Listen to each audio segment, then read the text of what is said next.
Abstract thinking is not merely a collection of thoughts, it is a gateway into the boundless inner world that transcends form, perception, and material boundaries. Penned by the revered Acharya Mahapragyaji, the 10th Acharya of the Jain Shvetambar Terapanth Dharmasan, this work is both a spiritual guide and a philosophical reflection on the deeper capacities of the human mind. Acharya Mahapragyaji, a spiritual visionary, thinker, and reformer, dedicated his life to inner transformation, nonviolence, ahimsa, and praksha meditation.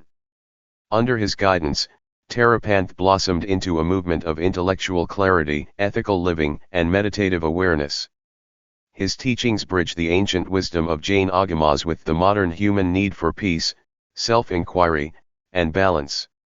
In abstract thinking, Acharya Shri explores the power of thought beyond the concrete, the ability to contemplate the subtle, the unseen, and the formless realities that govern consciousness.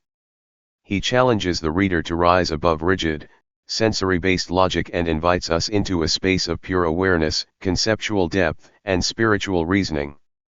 This book is an offering to seekers, philosophers, and anyone interested in understanding the nature of reality, perception, and mental evolution.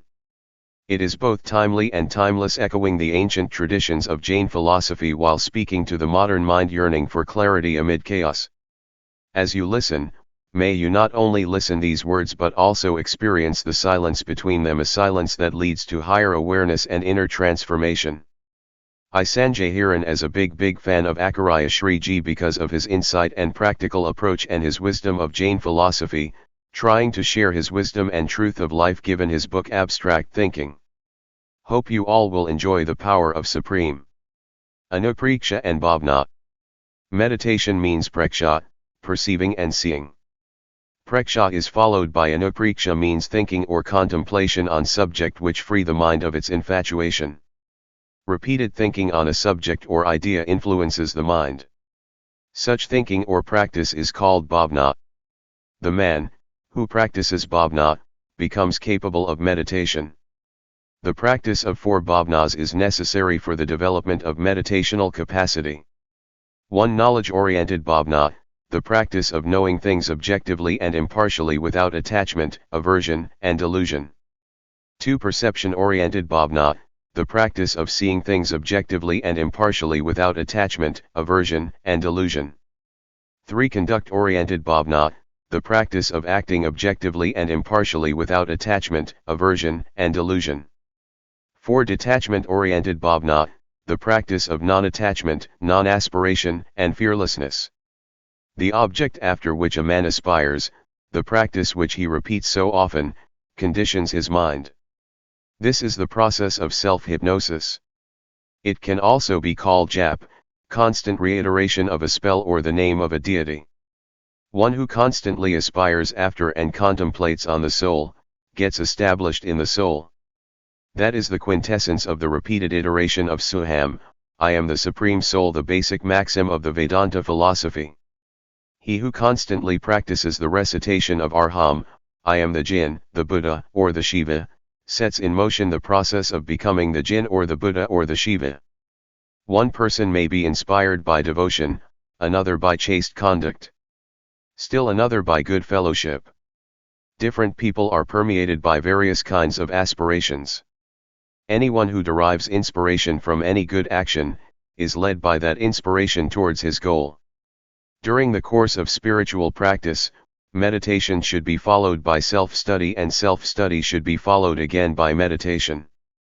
The term, self-study, jap, bhavna, and anupreksha. All these should be practiced, depending upon time and one's capacity. At the conclusion of each meditational session, one should practice anupreksha, such as the anupreksha of the transitoriness of life, etc. In order to keep the mind detached from various experiences during meditation, the practice of anupreksha is very important. After religious meditation, 4 anuprekshas are generally practiced. 1 anupreksha of solitariness. 2 anupreksha of the transitoriness of life. 3 anupreksha of helplessness. 4 anupreksha of cycle of birth and death. What is the meaning of anupreksha? Anupreksha The second part of Preksha meditation is Anupreksha. Anupreksha means contemplating upon the perceptions experienced during meditation. Anu means afterwards. Whatever one perceives during meditation, during Preksha, to meditate on it later to contemplate the effects, is Anupreksha. For example, we perceive vibrations in a particular part of the body. We perceive the movement of atoms, their coming and going, their accumulation and dissolution. Having perceived all this, we meditate upon the effects thereof. Wherever there is the vibration of atoms, their accumulation and dissolution, there the eternal cannot be, only what is transitory. We thus come to know that the body is transitory. What is the basis of knowing that the body is transitory? The basis is our perception of vibrations in the body, of movement, the coming and going of atoms, their origination and dissolution. All this means that the body is transitory. To experience this transitoriness, to ponder and reflect upon it, is the Anupreksha of transitoriness. Anupreksha is an important exercise of the science of living. Preksha is very important for acquainting oneself with the facts of life, but for changing one's habits, one takes recourse to Anupreksha, which may be termed as suggestology. It is being employed for curing ills. A suggestion can be given in two ways. A person makes a suggestion to himself or he accepts a suggestion given by another. Both kinds are in vogue. Through these suggestions, unimaginable things have come to pass. The practice of Anupreksha is an exercise of suggestionism. It is the technique of auto-suggestion in which a person makes a suggestion to himself. If a man suggests to himself that he is ill and he does it for a week, he will certainly fall ill. Another person suggests to himself, I am healthy, I am quite all right, and he will begin to experience good health. If the suggestion is given with a full understanding of the technique of auto-suggestion, one's health is bound to improve. The technique of Anupreksha is an infallible method of bringing about a change in one's character. Through it, it is possible to change even a most inveterate habit. It may be the habit of drinking, or of smoking, of stealing, of lying or dissimulation, of bad conduct and character. It is possible to change it through the technique of Anupreksha. In the technique of the science of living, one is made to practice Preksha and Anupreksha. Nothing else is taught. Neither a book, nor any language, nor literature, nor research, nor criticism, nor history, nor arithmetic, nor geography, nor science. Nothing whatsoever. Only practice and practice alone. Practice requires application and training for which nothing need be imported from outside, for each person is endowed with the essential requisites. The physical organism, speech, breath, and color, we all possess these. Only we have to make use of them. Where and how to use them, we have to learn. We have with us everything. What is required is right conjugation when and where to fuse one element with another. The man who comes to know of it, learns how to utilize his inner powers and properly regulate the bioelectricity, the chemicals, and his breathing, so as to resolve the manifold problems of life. The practice of Anupreksha is very important for avoiding the unreal. The entire development of japa is based on that. The japa has developed on the principle of Anupreksha. Reiterate the deity's name, go on repeating the secret formula, because if auspicious feelings and thoughts permeate your mind, there would be no occasion at all for inauspicious feeling to arise. That is why recourse is taken to the sacred spell.